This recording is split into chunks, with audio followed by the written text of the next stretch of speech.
Desde a última semana, nós estamos estudando sobre os princípios da adoração, aquela adoração que é de Deus, por Deus e para Deus. Vocês na projeção que vocês conseguem colocar aí em tela cheia? Conseguem? Na semana passada também ficou diminuído. E se possível também, alguém ali atrás para desligar as luzes aqui da frente.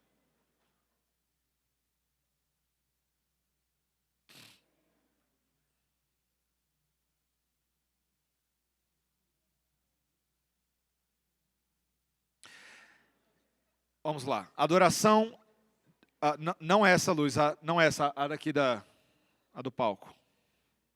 Joia. Obrigado. Mas a imagem não consegue aumentar não, né, Carlos? Tá vendo?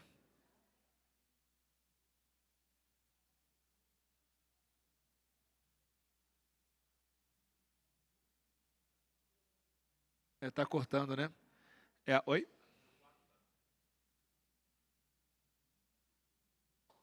Tá bom. Dá para ler, não dá, gente? Qualquer coisa eu vou reforçando ali. E antes de nós começarmos, vamos orar mais uma vez e pedir ao Senhor que nos abençoe.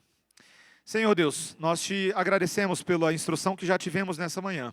E rogamos ao Senhor que continue nos instruindo e nos ensinando e conformando o nosso coração à Tua lei, à Tua palavra, à medida que entendemos sobre a adoração bíblica, a adoração que te agrada. É o que nós pedimos em nome de Jesus. Amém.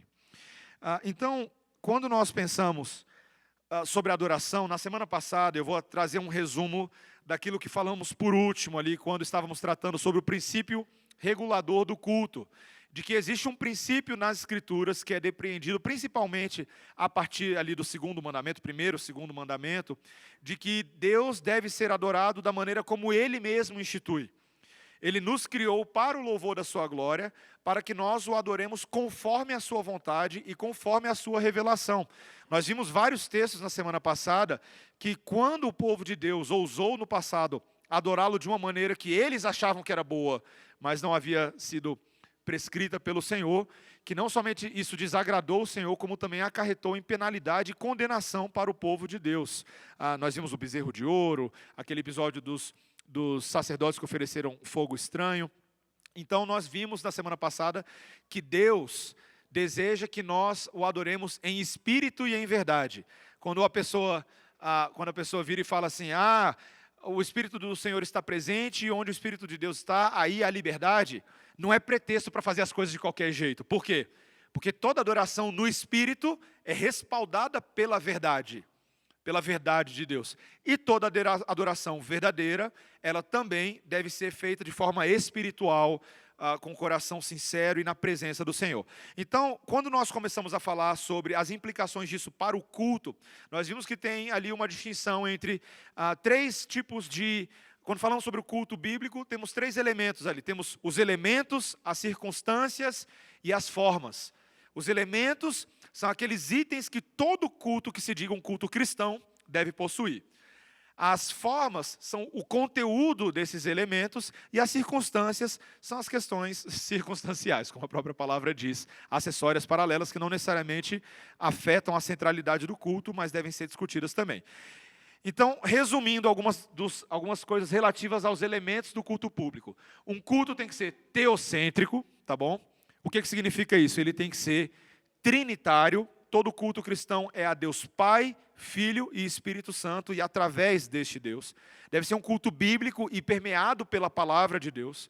Ele deve ser um culto reverente. Significa que nós nos portamos solenemente na presença daquele que é o juiz de toda a terra, o Senhor das nossas vidas. Todas as nossas ações ao redor do culto devem referendar este entendimento. Também deve ser ao mesmo tempo um culto sincero. Nós não estamos atrás de um culto mecânico, um culto frio. Ele deve ser um culto prestado com coração genuíno, com coração quebrantado na presença do Senhor, independente de quão formal e solene o culto seja. E também deve ser um culto simples, porque devemos fazer no culto tão somente aquilo que o Senhor aponta na sua palavra. Nós devemos lembrar que o culto em segundo lugar ali, é um encontro pactual. O Deus vivo está se encontrando com o seu povo quando o adoramos. Ele se encontra conosco na palavra, nas orações, nos cânticos. E a liturgia é uma liturgia que mostra o tempo inteiro essa relação entre Deus falando e o povo respondendo. É uma liturgia dialógica, tem um diálogo. Isso aqui começa a explicar o porquê da estrutura do culto da redenção ser o que é. Tá bom? A gente vai falar um pouquinho mais sobre isso em breve. Algumas outras coisas que eu não falei tanto na semana passada. Uma liturgia reformada, vamos dizer assim, bíblica, ela tem um aspecto temático. O que eu quero dizer com isso? A exposição bíblica, a pregação da palavra, que é o centro do culto cristão, ela orienta as partes do culto. Eu vou falar um pouquinho mais disso na frente, mas, por exemplo, aquilo que vai ser pregado, aquele ensino central da manhã, ele vai permear as leituras bíblicas, as orações, os cânticos que são feitos, o chamado adoração.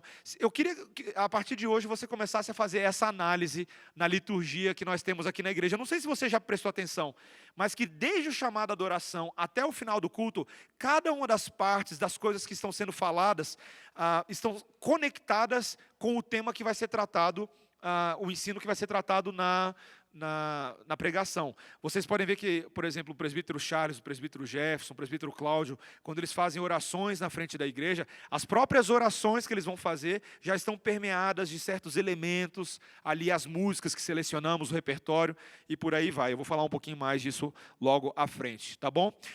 Uma característica interessante, ainda para falar de princípios, é que a liturgia num culto aqui na igreja, num culto presbiteriano, ela geralmente é conduzida pelo ministro da palavra e pelos presbíteros. Isso causa algum estranhamento nas pessoas, né? Por que alguém conseguiria me responder por que a liturgia deveria ser conduzida principalmente pelo ministro e não por várias pessoas diferentes, cada momento? Por que alguém conseguiria responder isso? Vamos botar a cuca para quebrar um pouquinho, para não ficar no monólogo e vocês não dormirem. Oi? Fica mais ordenado? Tem um elemento disso também, com certeza tem. Mas você usou a palavra ordenada aí, eu gostei da palavra. O que significa ser ordenado para um presbítero, para um pastor? O que é o ofício o que é a ordenação? Alguém saberia dizer? É interessante que tem a ver com isso que a gente está falando hoje de manhã, sobre esse aspecto sacerdotal. Receber uma incumbência específica para realizar, performar certos atos. A ordenação, quando a gente tem ali em 1 Timóteo capítulo 4, quando Paulo vira para Timóteo e fala assim, olha, não seja negligente para com o dom que há em ti, que lhe foi concedido por meio da ordenação e da imposição de mãos. Ele está falando que, olha, houve um reconhecimento. Timóteo foi reconhecido pela comunidade para conduzir os atos pastorais e para conduzir a igreja. O culto público é um culto que é prestado pela igreja, mas aquele que está ali na frente, ele tem uma autoridade para proclamar a doutrina já estabelecida na palavra e conduzir a igreja nisso. Isso é muito sério, meus irmãos. Por isso que às vezes algumas pessoas falam assim, poxa, eu queria dar uma palavra no culto. Não é bem assim que as coisas funcionam, né? A própria palavra de Deus diz que existe uma ordem que deve ser respeitada, uma liturgia, e ela é conduzida por aqueles que são os ministros da palavra e também os regentes do povo de Deus. Eles são representantes da voz de Deus. Vou falar um pouquinho disso um pouquinho mais na frente. A linguagem do culto. A linguagem tem que ser solene, né, fazendo referência ao que nós falamos, porém tem que ser acessível ao povo. Qual que era o problema das missas na Idade Média? Latim, né? E o povo não entendia nada. Você tinha aquele aspecto de ascetismo, assim, uma coisa elevada, porque era feito em latim, mas ninguém entendia nada do que estava acontecendo. Então a Reforma Protestante foi responsável pela tradução da palavra de Deus e pela acessibilidade da palavra ao povo. As pessoas deveriam ser capazes de ler a Bíblia, entender o próprio culto prestado e prestar culto, e entender numa linguagem acessível, ou, em outras palavras, no vernáculo. O que é o vernáculo? Olha a palavra difícil aí. O que é vernáculo? É o idioma, né? É a linguagem que é utilizada. A própria palavra vernáculo já está meio distante do nosso uso cotidiano. Já imaginou se no meu sermão eu ficasse, o vernáculo, egrégio, prezado? Eu lembro que tinha um pastor que eu admirava, porque ele tinha um palavreado que eu falei, eu jamais vou alcançar esse palavreado dele. Mas durante o culto, em vez de ficar anotando o sermão, eu anotava as palavras que eu ia consultar no dicionário depois. Já fiz isso bastante. Pergunta para o meu pai depois. Sim, senhor Jader.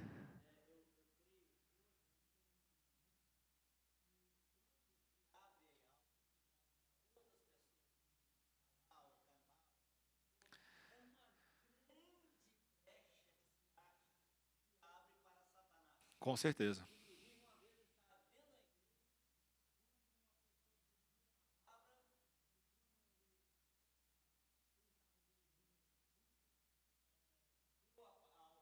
Sim, sim.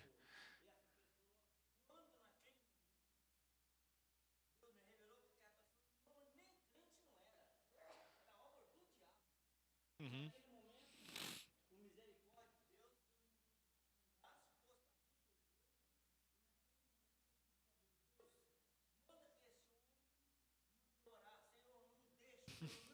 Aham.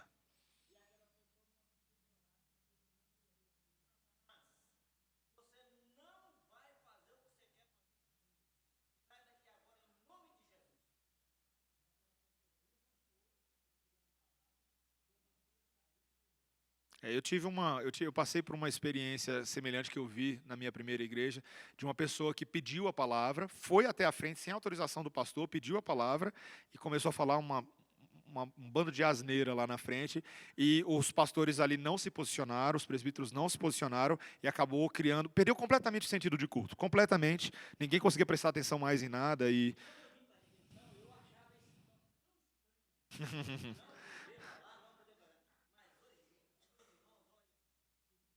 Testemunho vivo, né, seu Jair? Dá um testemunho aí, seu Jair. Dá um testemunho aí, seu Jair. Testemunho de poder, né?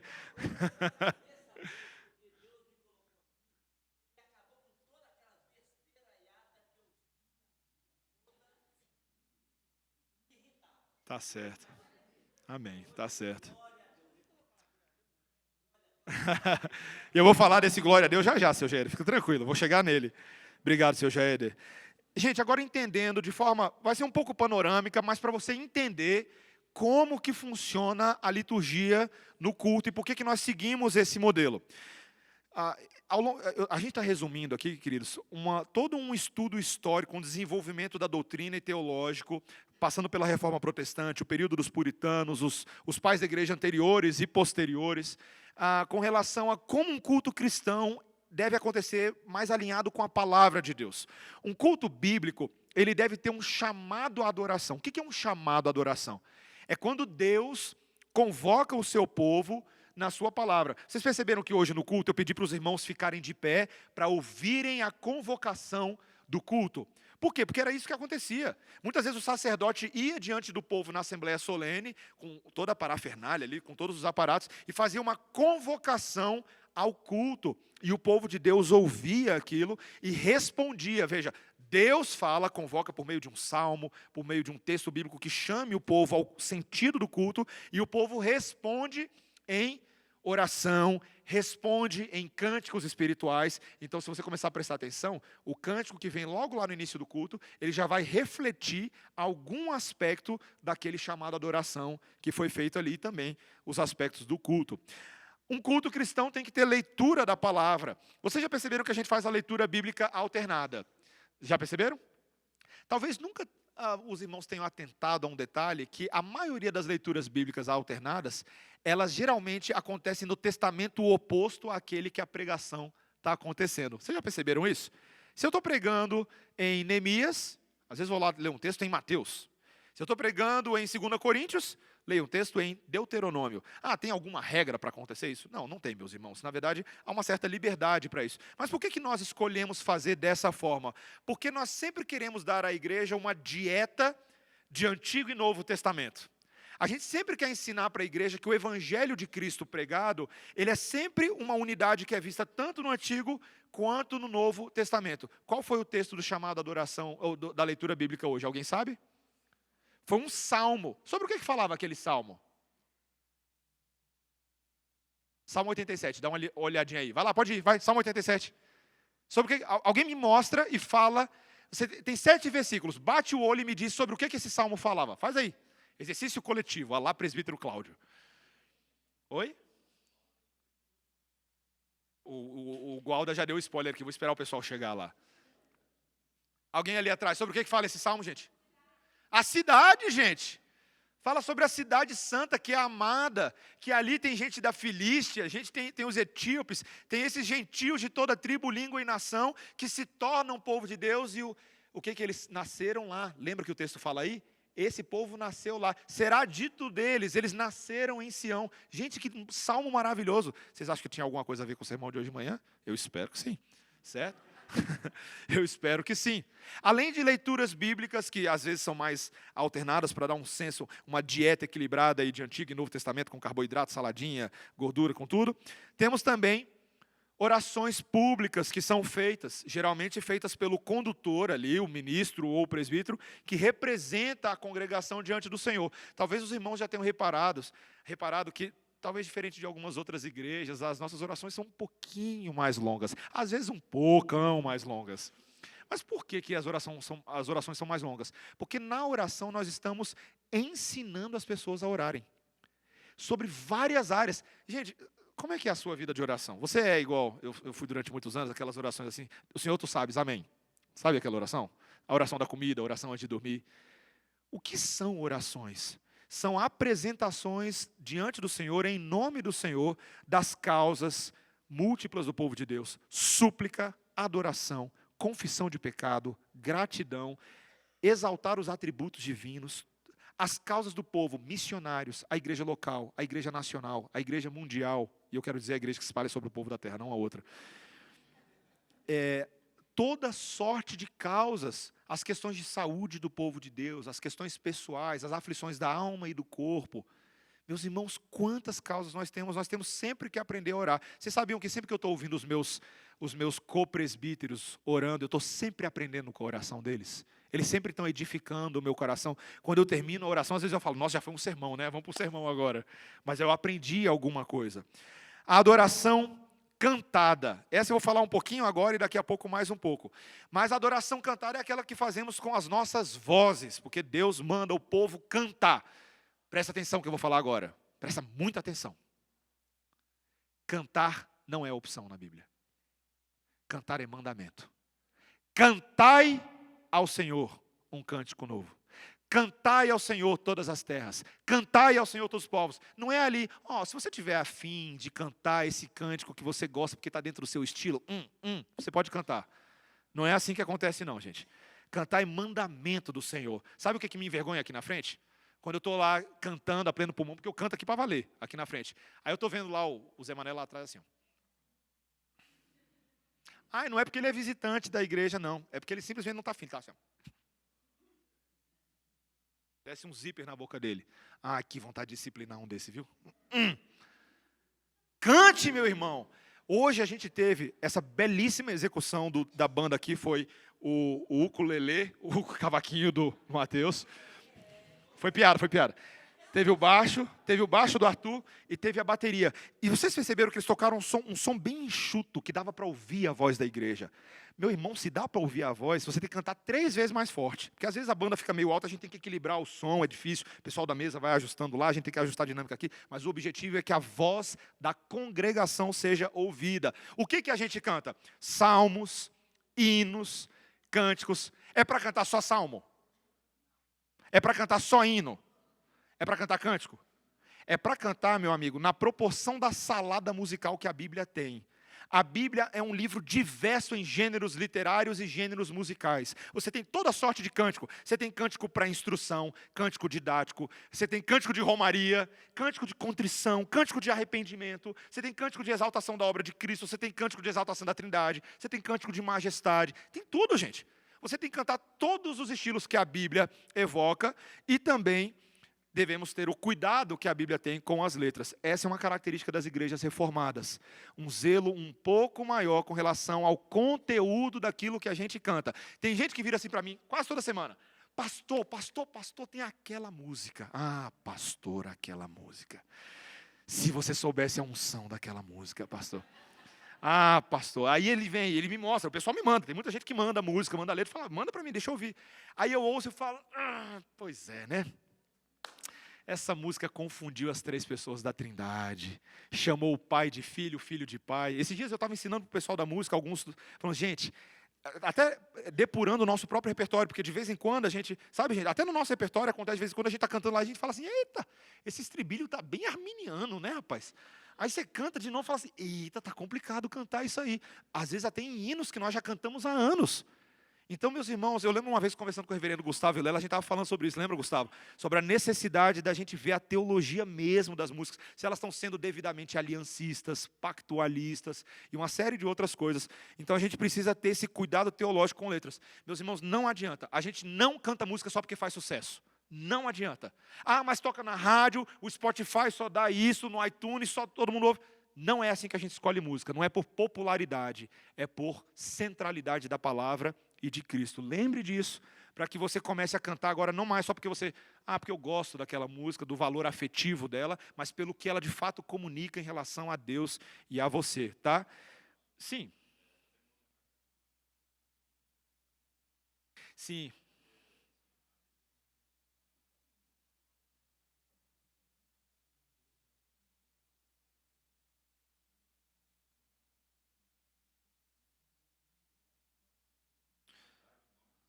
Sim, as músicas muitas vezes elas não têm notas explicativas e por isso elas têm que estar alinhadas com o próprio propósito do culto. Às vezes a própria liturgia está explicando o porquê aquela música está ali, não é verdade? Então a gente fez uma leitura bíblica alternada e aí a música na segunda e terceira estrofe vai evocar as verdades daquela música. Ah, então tá, então eu estou cantando isso aqui porque eu fui instruído sobre aquilo recente. E de vez em quando nós fazemos algumas notas teológicas para explicar. Por exemplo, o fato de que os salmos, principalmente músicas que são baseadas no Salmo, no Antigo Testamento, você ainda não tem uma teologia completa a respeito de toda a obra de Cristo a partir dos Salmos. Você tem indicativos, você tem elementos ali.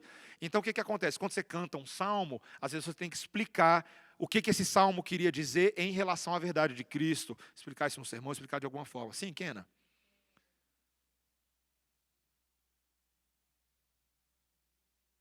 Sim, sim, sim.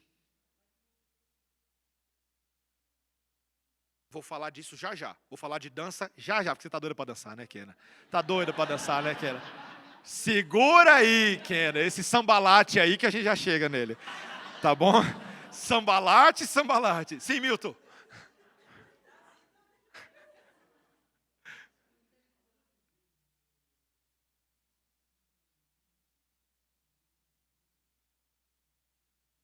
Sim, excelente. Esse é sempre um ponto de discussão, sabe, Milton? A gente já fez isso aqui na Redenção. Eu confesso que eu já tomei a liberdade de mudar algumas músicas. Teve aí alguma crítica das pessoas, poxa, se vai mudar, então não canta. É uma coisa complicada, porque realmente tem a questão não do direito autoral, mas do direito de composição original, né? A pessoa que fez, a música é cantada na igreja, mas cada igreja canta aquela música na sua versão, mudando aqui e ali. Então isso é um pouco complicado. A gente tem evitado fazer mudanças em letras das músicas. Algumas, olha, se eu não me engano hoje, de mudanças que a gente tenha feito em letras do nosso repertório, não deve ser mais do que 3 músicas, do nosso repertório hoje, tá? Mas é um ponto de discussão, eu acho que a gente pode depois conversar isso aí com calma. Eu já conversei um pouquinho com os presbíteros, a gente tem evitado hoje cantar músicas que a gente tem que ficar fazendo muita alteração de letra, porque senão você não está cantando a música original e às vezes passando uma mensagem assim meio ruim, né? De que a gente. Enfim, tem muita música boa para a gente ter que ficar mudando letra de música e cantar. Mas de vez em quando a gente fez aqui e ali sim, eu tenho que admitir que a gente já fez isso, tá? Depois eu volto nesse assunto um pouquinho mais na frente. Sim,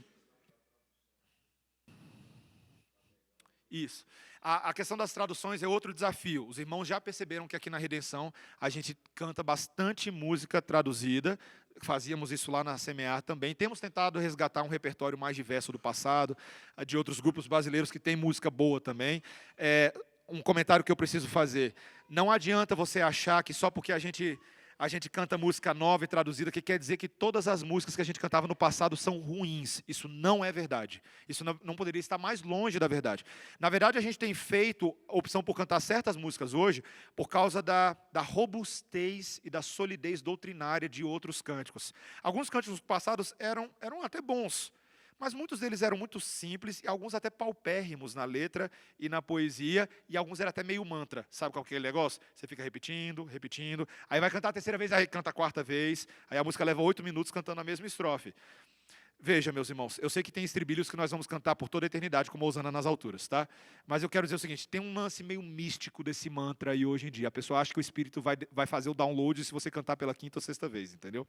Então tem que ter cuidado com esses mantra gospel que tem por aí. Última do Marcel Sintra e eu avanço depois.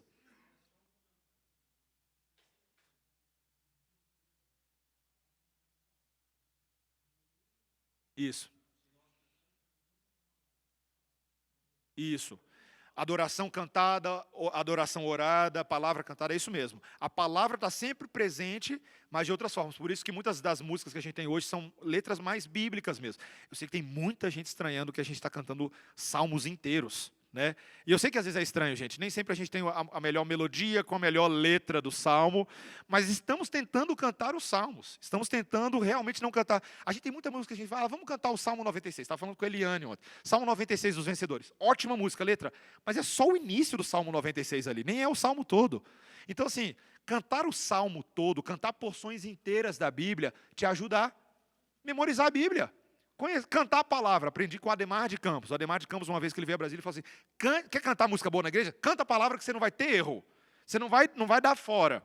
Cante a palavra de Deus, aprenda a palavra de Deus. Para voltar no que o presbítero Charles falou, as traduções às vezes são um desafio, porque às vezes a gente nem sempre tem a melhor tradução, às vezes a gente tenta fazer uma tradução. Um hino tem uma tradução da harpa, do inário, do novo cântico, da cantor cristão, e da bleia, e tem várias traduções. Então a gente às vezes tem que escolher uma tradução melhor, temos tentado cantar mais traduções do nosso próprio inário, mas de vez em quando um hino ou outro vai de um outro inário, alguma coisa assim, tá bom? Eu volto na música daqui a pouco, eu sei que tem muita coisa para a gente falar.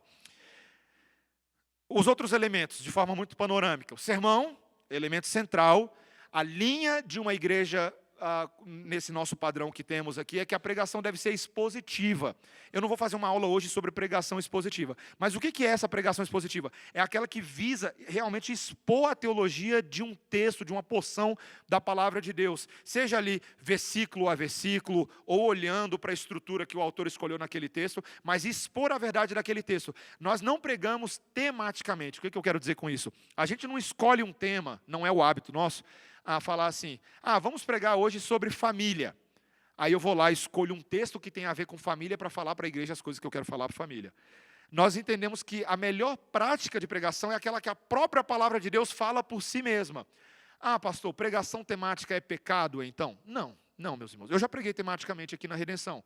Eu não acho que deve ser a norma da igreja, mas de vez em quando nós queremos tratar de um assunto específico, de um tema, vamos supor. Vocês lembram na época do impeachment, na época da corrupção? Então, a gente selecionou uma pregação específica para fazer naquele período, para trazer instrução para a igreja, para trazer conforto e alento para os corações. É apropriado também. A palavra de Deus pode ser também pregada dessa forma, mas temos optado pela linha expositiva sequencial. Pega Neemias e vai de cabo a rabo, e pastor se vira para pregar em genealogia, certo? Prega Esdras, prega Ageu, prega livros que talvez você nunca tenha lido na sua vida, na Bíblia, e vamos entender esse livro, e o feedback, o retorno tem sido maravilhoso, meus irmãos. Quantas vezes por semana eu ouço pessoas falando, nossa, pastor, eu lia esse texto todas as vezes, eu nunca nem entendi o que esse texto queria dizer, e foi tão bom que você começou a explicar no sermão. O presbítero Jefferson pregou um sermão que explicou para mim direitinho o que queria dizer lá. É uma bênção isso. Um dos sermões que eu lembro foi o sermão que o reverendo Gustavo pregou em 1 Coríntios 15, versículos 35 a 49, sobre corpos glorificados. Naquela mesma noite o pessoal falou assim, cara, eu nunca tinha entendido o que esse texto queria dizer, agora eu entendo o que esse texto queria dizer. Esse negócio de primeiro Adão, segundo Adão, último Adão. Então, esse tipo de coisa serve, tá bom? Homens autorizados pregam, tá vendo lá? Ordenação, aqueles que são ordenados para tal, principalmente o ministro da palavra. A distinção entre presbítero docente e regente, docente Mateus e regente Cláudio, Charles e Jefferson, é que o docente está mais direcionado ao ministério da palavra, enquanto os outros estão mais direcionados ao governo da igreja. Mas os dois fazem a coisa do outro também. Eu governo a igreja junto com os presbíteros, e eles também pregam, ensinam e aconselham comigo na igreja, como os irmãos têm visto. Não com tanta frequência quanto eu faço do púlpito, mas fazem também. Sacramentos. E os candidatos ao sagrado ministério também pregam. Então, os irmãos já viram o irmão Marcel Sintra, outros candidatos da Semear, o Marcel Argolo, o Jonatas da Chai pregou aqui também. Então, esses que estão sendo preparados e acompanhados sob a supervisão da igreja local e do presbitério. Tá?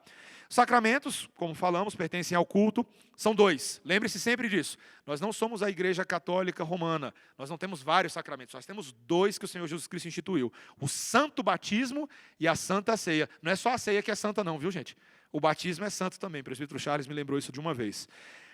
Meios de graça que derivam da palavra. Por isso que eles vêm depois do sermão e não antes. Por que a gente faz depois? Porque você prega a palavra, que é o meio de graça principal, e esses derivam, são os atos que derivam dessa palavra pregada, também são atos da palavra, tá bom? Por isso que a gente não tem feito tanto batismo antes do sermão, temos feito mais depois. Nós confessamos a nossa fé. Tá aqui uma coisa interessante.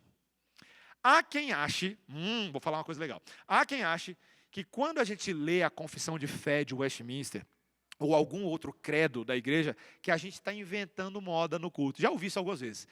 Vocês calvinistas adoram fazer umas coisinhas diferentes. Parece igreja católica, quando vocês vão lá e leem a confissão de fé de Westminster. Não é mesmo? Você sabia que na Bíblia, várias vezes, o povo de Deus parava para confessar a sua fé? Alguém abre para mim em 1 Timóteo 3,16? Eu quero mostrar, em real time, para você, o apóstolo Paulo, em real time, o apóstolo Paulo fazendo isso dentro de um texto que parecia que não tinha nada a ver com isso. Ele, de repente, vai lá e faz uma confissão da sua fé. Pode ser alguém que abre para a gente em 1 Timóteo 3,16. Quem pode ler para a gente?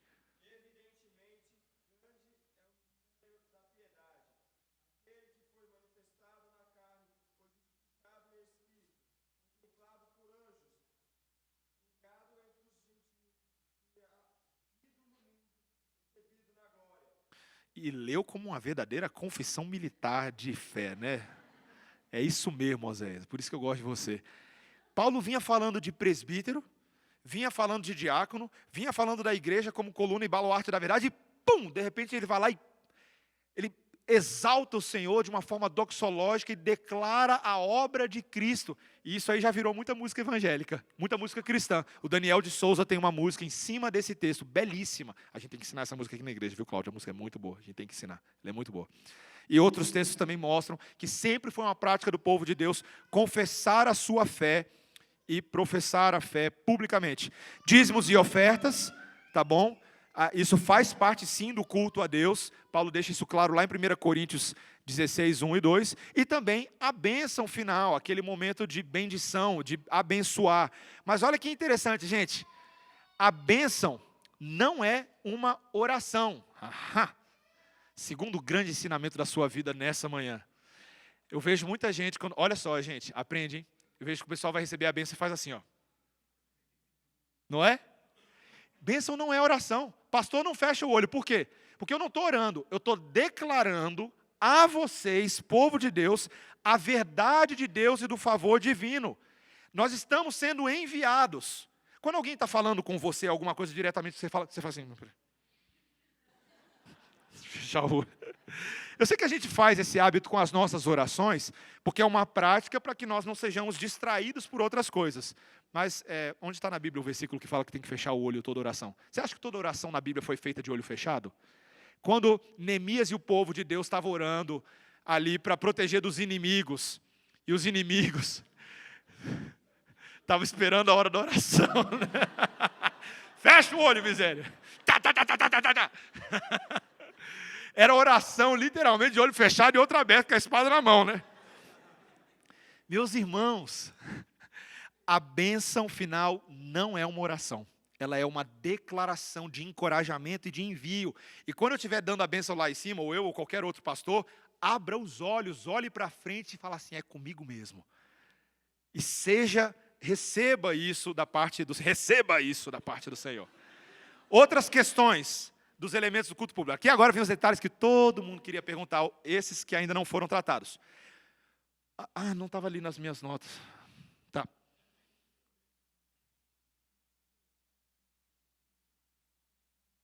Por que a gente tem as bênçãos? Porque na Bíblia tem. Você tem de uma forma, não só o final das cartas, né, mas haviam momentos da história do povo de Deus que o povo, tanto nas assembleias solenes quanto momentos específicos da história da redenção, havia uma proclamação de envio ao povo.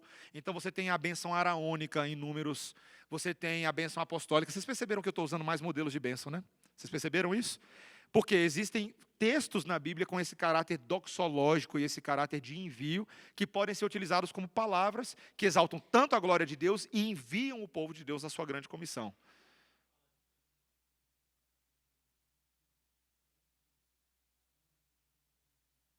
Isso, isso, exato.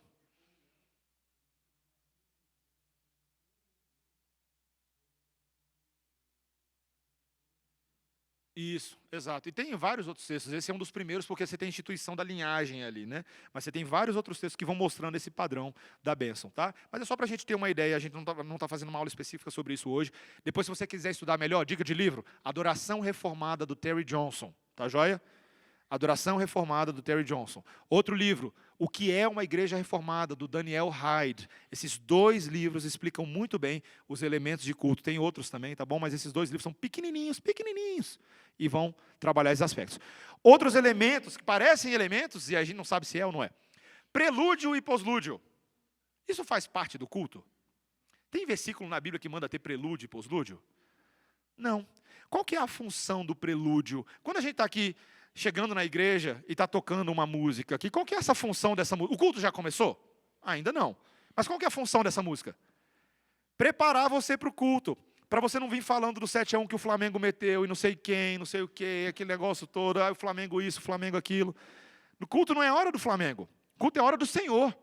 E nós devemos preparar o nosso coração. E veja mais, os puritanos que escreveram a Confissão de Fé de Westminster, entendiam que a preparação não era só ali 2 minutos antes de começar o culto, não. Começava no dia anterior, quando eles começavam a dormir cedo, para não atrasar para o culto da manhã. Dormir cedo, para não atrasar para o culto da manhã. E pela terceira vez, dormir cedo, para não atrasar para o culto da manhã. Tá? Então, o prelúdio e poslúdio não são elementos de culto. Eles preparam para o culto que vai começar e encerram o culto que já terminou. Tá bom? Por isso que ali na nossa liturgia, hoje você não está com o boletim aí, mas dá para ver clarinho lá. Início do culto solene, o prelúdio está antes. Momento de avisos, faz parte do culto cristão? Qual era o momento de avisos que Moisés ligava lá o PowerPoint celestial, com holografia, né? Fazia parte? Não. Certo?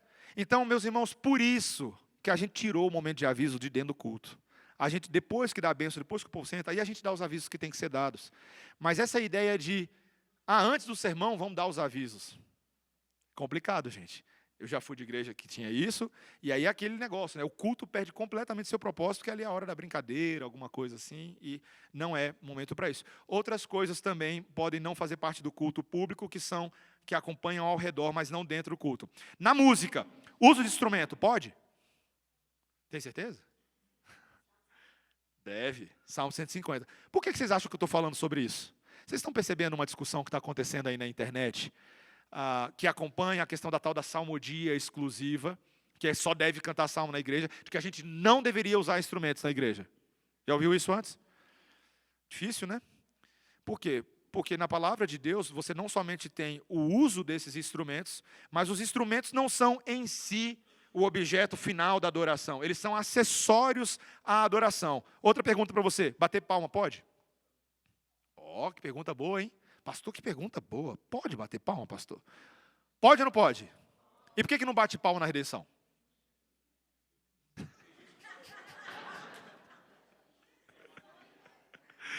Olha lá, ó um músico experiente falando ali. Vamos mudar a pergunta? Qual é a função das palmas quando elas são batidas? Qual que é a função? Rítmica. O objetivo dela é somente, e tão somente, nos ajudar a marcação de alguma música que talvez exija essa palma. Toda música exige palma? Não, a gente sabe que tem músicas que, ritmicamente falando, elas não combinam com palma. E as músicas que exigem palma, o que a gente tem usado frequentemente no lugar da palma? Marcos falou. Para que serve aquela bateria ali atrás? Para marcar o ritmo. Gente, tem gente que idolatrou a função da palma no culto evangélico no Brasil. Se não bater palma, não tem unção, porque quando eu bato palma... Quando eu bato palminha. E tem um outro momento de palmas que é complicado, né? É aquele momento que a irmã cantou a música especial, o solo, aí ela fala, bate palma para Jesus aí no seu lugar. E todo mundo, mas... né? Não. Né? Eu devia começar a fazer isso. Termina o sermão, bate uma palminha para Jesus. Né? É forte ou não é forte? Bate palma. Gente, palmas em si são um acessório. Uma igreja pode ou não pode bater. Eu gosto de pensar o seguinte, na Igreja Redenção a gente não bate palma, principalmente porque a gente nunca criou uma cultura de bater palma. Não é uma característica nossa. Mas eu iria numa igreja onde bate palma sem problema, meus irmãos. Então, apenas para que vocês saibam isso. Eu preciso acelerar, seu Jair. Eu tenho bastante coisa para falar ainda. E eu tenho 15 minutos. Eu preciso de vocês com plena atenção, tá bom? Qual foi a sua pergunta mesmo, Kena? Danças. Eu não botei aqui, né? Cadê? Eu sumiu. Tá, lá no Buruz. Então eu vou chegar na dança já. Estilos musicais. Podemos nos utilizar de diferentes estilos musicais? Sim, a própria Bíblia mostra que tem uma variação de estilo, porém, com cuidado. Por que eu estou falando com cuidado, meus irmãos? Porque a gente tem que ter cuidado que, por um lado, a gente deve sim redimir elementos da cultura, mas, por outro lado, nós precisamos compreender com clareza que vários estilos musicais, eles já vêm para nós com uma certa carga de informações. Quer ver?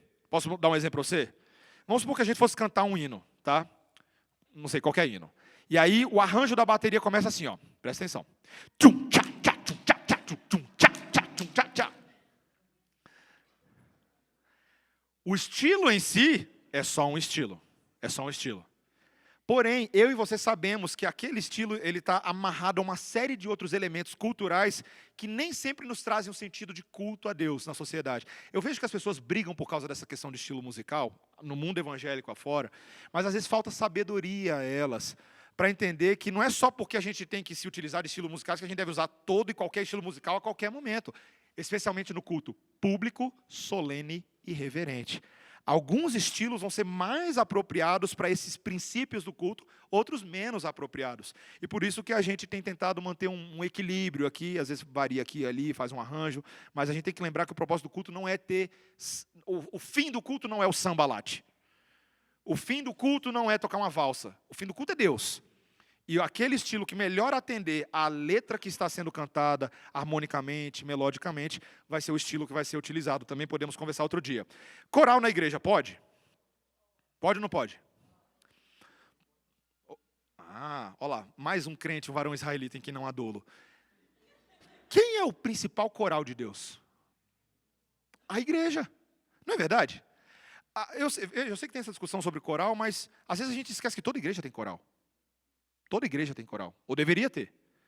Você lembra quando os pastores estavam lá no campo? As ovelhas, aquele negócio. Aí, de repente, me abre o céu, naquela multidão de anjos adorando a uma só voz. Glória a Deus nas alturas e paz na terra a quem Ele quer bem. Proclamando o nascimento de Jesus. Pensa no susto, devem ter ficado lívidos, os pastores, diante daquela cena, aquela multidão de anjos. A multidão celestial de anjos reflete a multidão do povo de Deus cantando. O povo de Deus é o coral. Nós podemos nos utilizar do coral como uma forma acessória para ajudar a igreja a cantar, e não somente um coral que só fica cantando sozinho e fazendo muitas vezes o que a gente chama às vezes de apresentações especiais, que conquanto eu não seja oposto a apresentações especiais, eu não sei se elas são as mais apropriadas para o culto público, porque chamam a atenção para os homens, para a técnica, e não necessariamente para o ato coletivo de cantarmos ao Senhor. Eu sei que muita gente é abençoada com coral, participa de coral, eu fui a minha vida inteira de coral, e estamos até conversando sobre a formação de um coral aqui para apresentações especiais fora do culto público. Fora do culto público. Cantata de Natal pode, gente? Pode. Uma cantata com hinos selecionados para um coral conduzir a igreja cantando? Bênção de Deus. Mas a gente deveria fazer cantata dentro do culto público? Não. Culto é culto, cantata é cantata. Então a gente precisa entender que a Bíblia protege. O irmão vai fazer um solo, a irmã vai fazer um solo. Qual que é o melhor momento de fazer isso? É no culto? Às vezes a gente faz uma coisinha dessa ou outra dentro de um prelúdio ou um poslúdio, preparação para o culto. Mas mesmo assim a gente deve ter cuidado. Às vezes tem outros momentos na vida da igreja que isso seria melhor aproveitado. Falar amém, pode? Interessante, né? Não é só pode, deve. Na Bíblia, spoiler do sermão da semana que vem, venha para Neemias 8 e se prepare. Pregação expositiva e amém sendo falado na igreja. Glória a Deus, pode falar, gente? Pode, na Bíblia fala. A pergunta é como falar? Num culto público, uma pessoa deveria chamar atenção para si o tempo inteiro, porque só ela fala amém, só ela fala glória a Deus, e ela diz, eu não estou nem aí para os outros. Essa é a forma, é a atitude do culto público? Não. Uma pessoa pode até falar amém, como nós falamos, e às vezes eu até falo, amém, igreja? Amém, não é? Às vezes eu falo isso, e às vezes a gente solta, eu faço isso bastante, meus irmãos, eu solto aquele amém assim, amém? Glória a Deus, eu creio nisso. Não há nenhum problema. O problema é quando a gente perde a ordem e a decência do culto, que também são preservados pela palavra de Deus, 1 Coríntios capítulo 14. Culto reverente e solene. Améns e glória a Deus deveriam ser ditos principalmente em igreja, com a igreja toda. Por isso que ao término de uma música, a gente às vezes fala amém. Ao término de uma oração, a gente fala amém. Certo? E de vez em quando um pastor pede para dar um glória a Deus também. Levantar a mão pode? Pode ou não pode? Pode. Pode levantar a mão, mas dentro do mesmo princípio. O levantar a mão entre os israelitas tinha muito um sentido de estender as mãos para o santuário de Deus. Tinha uma ideia meio simbólica de que nós estamos nos lembrando de que o templo, o santuário, é a habitação de Deus no meio do seu povo. E às vezes o levantar a mão hoje tem sido, para muitas pessoas, dar um showzinho particular. Eu conheço irmãos assim que, infelizmente, levantam a mão. Tem até um vídeo engraçado, eu vou mandar para vocês depois, as diferentes maneiras de levantar a mão num culto público. É bem engraçado, é muito engraçado, meus irmãos. Tem o carregando a televisão, pequenininha, grande, né? Tem o Mufasa, né? Tem um que eu esqueci lá, é o V, Rock Balboa e Village People, eu não lembro, tinha lá. A gente tem que ter cuidado com a questão de levantar a mão, porque muitas vezes as pessoas levantam a mão para chamar atenção para si, não como atos genuínos de adoração, tá? Então a gente tem que ter bastante cuidado com isso. Grupos de dança, tá? E o grupo de dança da Kena, que ela quer inaugurar na Redenção, né? A dança realmente ela aparece bastante nos Salmos, a gente não tem como negar isso. Mas a gente também tem que perceber ao longo da Bíblia que a dança está vinculada a um aspecto muito específico cultural dos israelitas. E não era somente cultica, era uma dança muito espontânea. Vocês lembram que eu falei para vocês que eu fui para a África agora? O que o africano faz depois que ele escova o dente de manhã? Ele dança. Ele vai para o trabalho dançando, ele volta dançando, ele vai para o restaurante dançando. A dança faz parte do DNA daquele povo, assim como fez muito para Israel também. Quando a gente vê a dança na Bíblia, em comparação com o todo da música, tá? Então pensa, a Bíblia inteira fala sobre música. Deixa eu fazer uma pergunta para vocês. A Bíblia inteira fala sobre dança?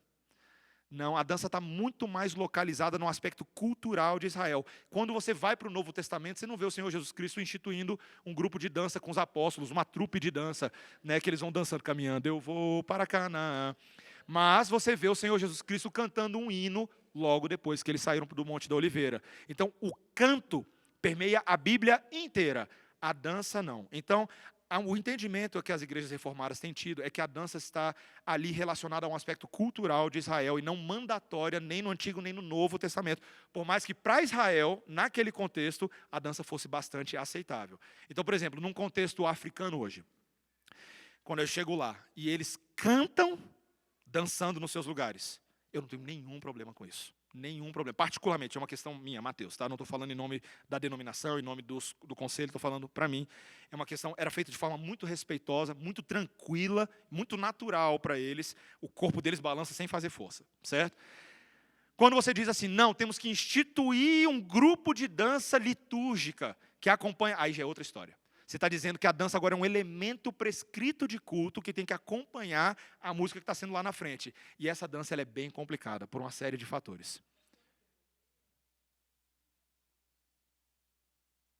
Pode acontecer de uma pessoa dançar um pouco mais espontaneamente. Mas a mesma pessoa que dança espontâneo, ela tem que olhar ao seu redor, porque ela pode estar muito feliz com o Senhor, a ponto de querer dançar para o Senhor, poderia acontecer.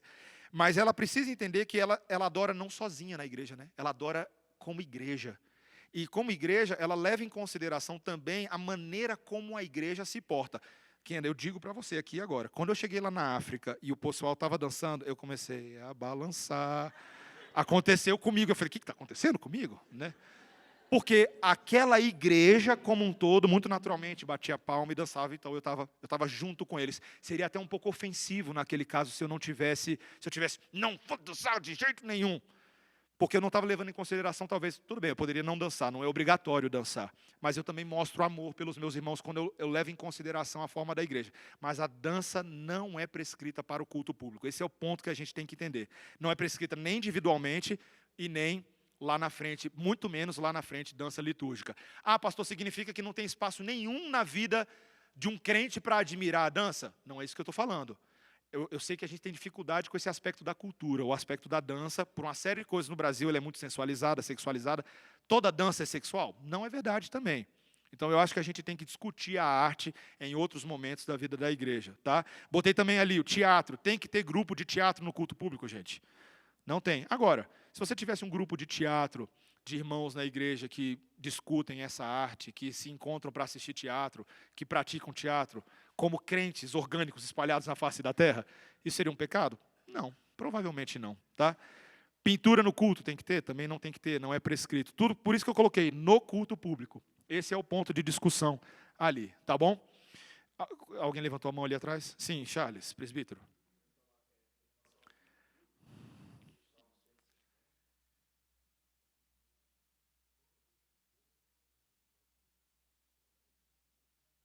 Uhum. Sim. Uhum. Isso. Exato. É o que eu vou falar agora. Irmãos, presta atenção, olha para mim aqui agora, tá vendo? Você me dá 7 minutos da sua atenção? 7 minutos da sua atenção? Porque eu não posso deixar de falar disso que eu vou falar agora. É rápido, eu prometo. 7 minutos, sem perguntas, para eu falar até o final, tá bom? Dia do Senhor. Presta atenção. Assim como o segundo mandamento nos dá um princípio regulador para a vida de adoração, os outros mandamentos também da tábua da lei também dão. Especialmente o quarto mandamento, onde temos ali uma ordem específica sobre a guarda do sábado, Êxodo 28:11. Lembra-te do dia de sábado para o santificar. 6 dias trabalharás e farás toda a tua obra. Se você entrar no Facebook do presbítero Charles das segundas-feiras, é isso que você vai encontrar aqui escrito. Mas o 7º dia é o sábado do Senhor, teu Deus. Não farás nenhum trabalho, nem tu, nem o teu filho, nem a tua filha, nem o teu servo, nem a tua serva, nem o teu animal, nem o forasteiro das tuas portas para dentro. Porque em 6 dias fez o Senhor os céus e a terra, o mar e tudo que neles há. E ao 7º dia descansou. Por isso o Senhor abençoou o dia de sábado e o santificou. O quarto mandamento da lei do Senhor, ele não faz parte da lei cerimonial, ou da lei civil, aquela que valeu para Israel por um tempo, mas depois mudou. Isso aqui está na lei moral de Deus. Moral. Deus, quando deu todo o seu parâmetro de adoração a Deus e relacionamento com os irmãos, ele disse isso. E como que ele justificou? Primeiro, ele disse que esse princípio do sábado foi instituído por Deus lá na criação. Foi o que ele disse lá em Gênesis 2:1-3, quando Deus descansou das suas obras. Fez o mundo em 6 dias e fez o que no 7º? Deus descansou. Ele separou aquele 7º dia e abençoou, ele santificou esse dia para o benefício do homem. Gente, Deus fez esse padrão e nos deu um padrão de ritmo. Trabalha 6, descansa 1. Trabalha 6, descansa 1. Fez um reloginho rítmico na sua vida. Um reloginho que Ele diz que é bom para você e para mim. Não é a gente que diz que é bom, é Ele que diz. E esse descanso, falando de teologia bíblica, ele começa lá no Gênesis, mas ele aponta para toda a ideia de um descanso lá na frente. O povo de Israel saiu da sua terra, como nômades e peregrinos nesse mundo, rumo ao descanso celestial. Você pode ler isso lá no final de Josué 24, mas está lá em Hebreus 4. O reverendo Gustavo fala muito bem sobre esse assunto, se você quiser aprender mais depois. A entrada na terra prometida, aquele momento em que nós chegaríamos na Nova Jerusalém, e teríamos alívio dos fardos dos inimigos, e estaríamos na eterna presença de Deus com o seu povo. Vocês anseiam por esse descanso? Você anseia de verdade? De verdade, eu pergunto para você. Esse é o grande descanso.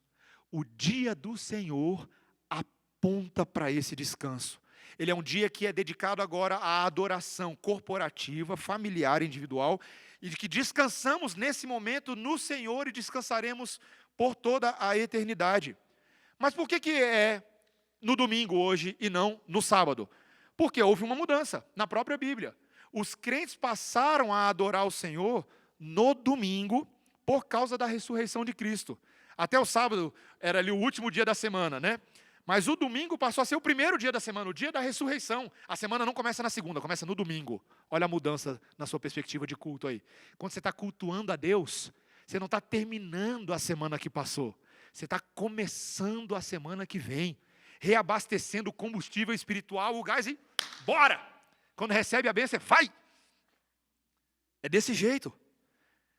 E esse princípio você consegue ver essa mudança bem clara ali em 1 Coríntios 16, 1, quando Paulo estava falando sobre a coleta no culto. A coleta agora era feita no primeiro dia da semana, o domingo, está ali bem claro, tá bom? Princípios orientadores para este sábado. O que a Bíblia deixa bem claro de várias formas. Cultuar na igreja com os irmãos. Não é cultuar sozinho, não é cultuar com Augusto Nicodemos no vídeo, não é cultuar com John Piper no vídeo, não é cultuar com Weber Campos no vídeo, não é cultuar com o pastor Mateus no vídeo. É cultuar com os seus irmãos. É o ajuntamento, é a adoração corporativa.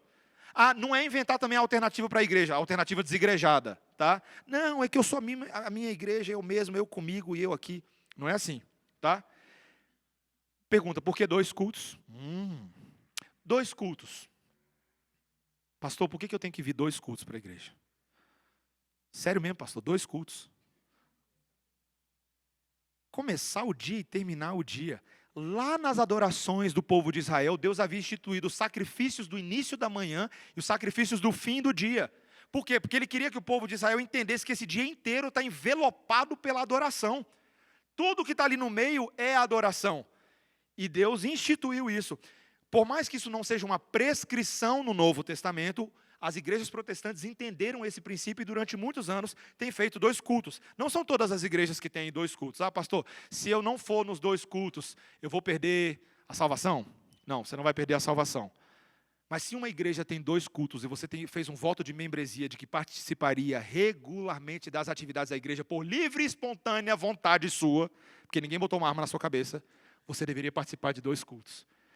Venha aos 2 cultos. Eu vou dar o spoiler no final.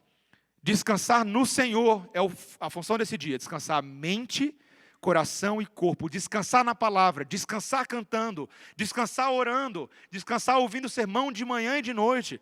Descansar também evitando distrações e o trabalho desnecessário, inclusive aquelas pessoas que estão sob os nossos cuidados imediatos. Gente, domingo não é para trabalhar, gente.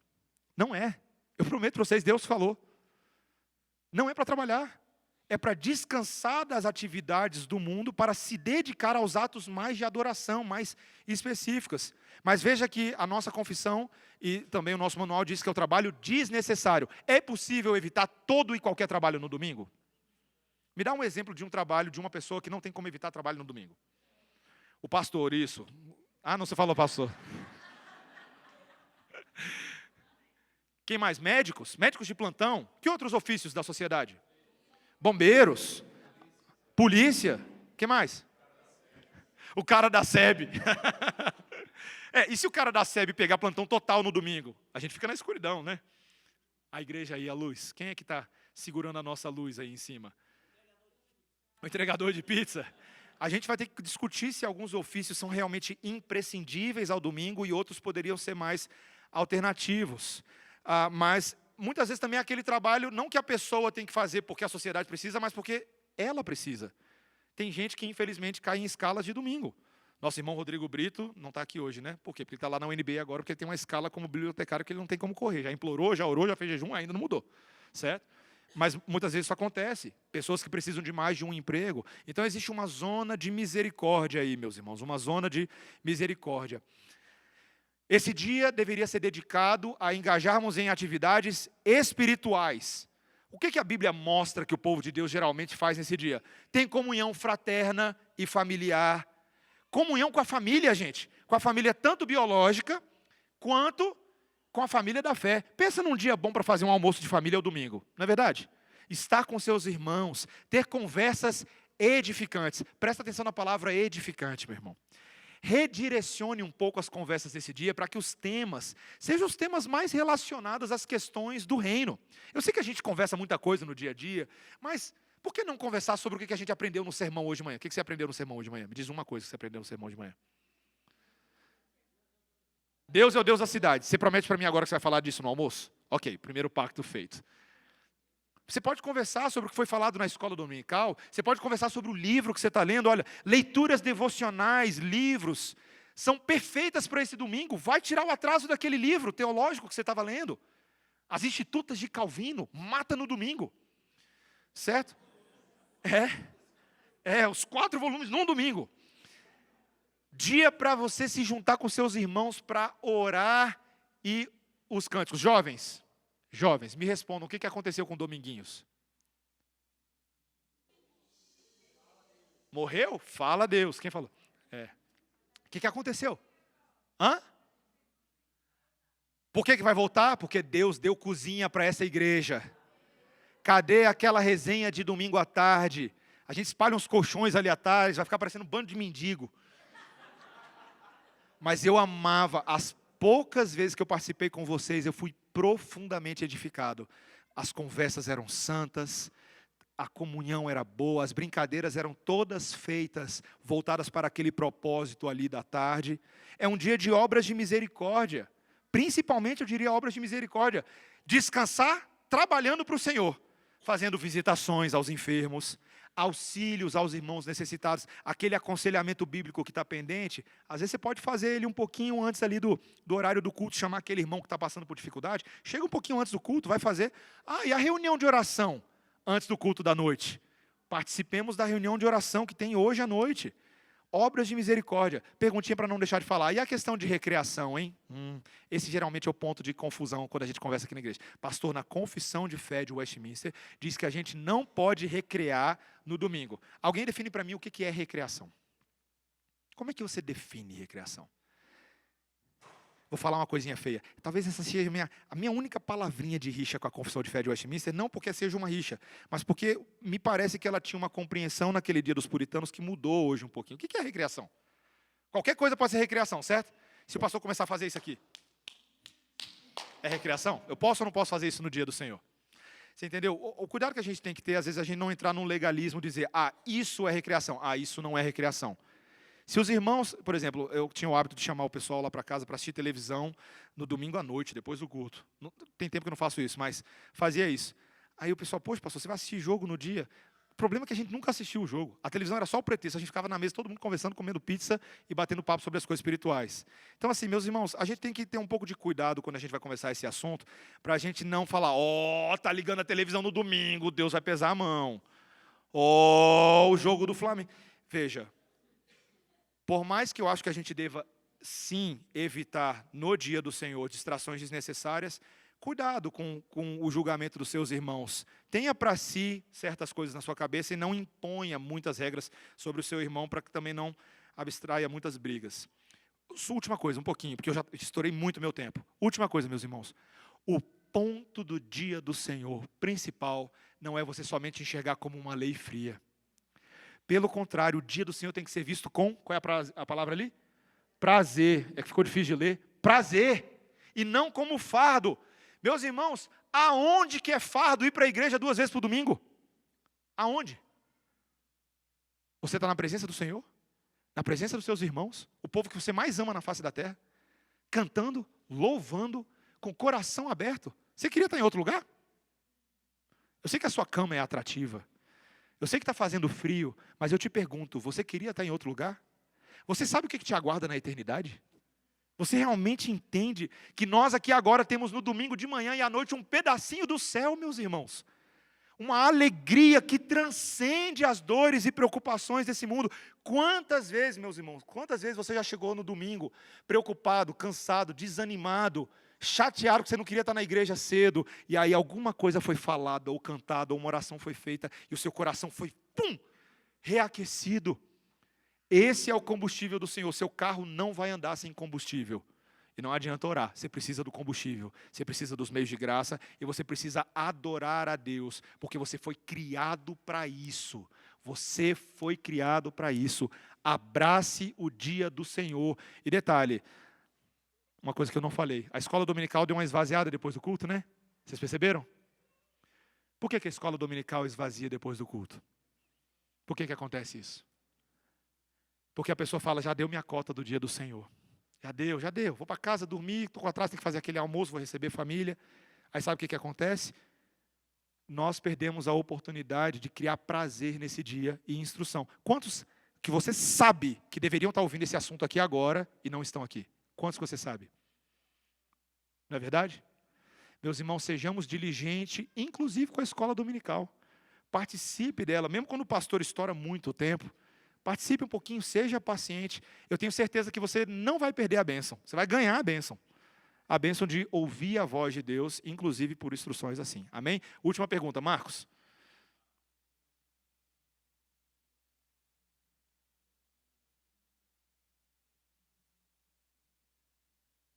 Organize o tempo.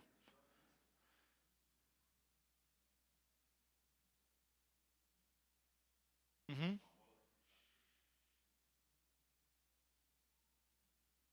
Isso. A pessoa, ela diz que não, domingo é o dia da maratona no parque da cidade. Não, domingo não é o dia da maratona no parque da cidade. Sábado deveria ter sido, se você tinha uma folguinha. Mas não, você ficou jogando videogame a manhã inteira e não fez a maratona no parque da cidade. Entendeu? Concurso público no domingo. É ruim, né, gente? A gente não tem muito como correr disso. Mas não usa o domingo como pretexto para você sempre fazer um corujão dos estudantes, que eles vão estudar o domingo todo, e aquele professor... Posso te contar uma coisa? Você não vai deixar de passar ou passar no vestibular ou no concurso por causa de um domingo. Você não vai. Eu te garanto.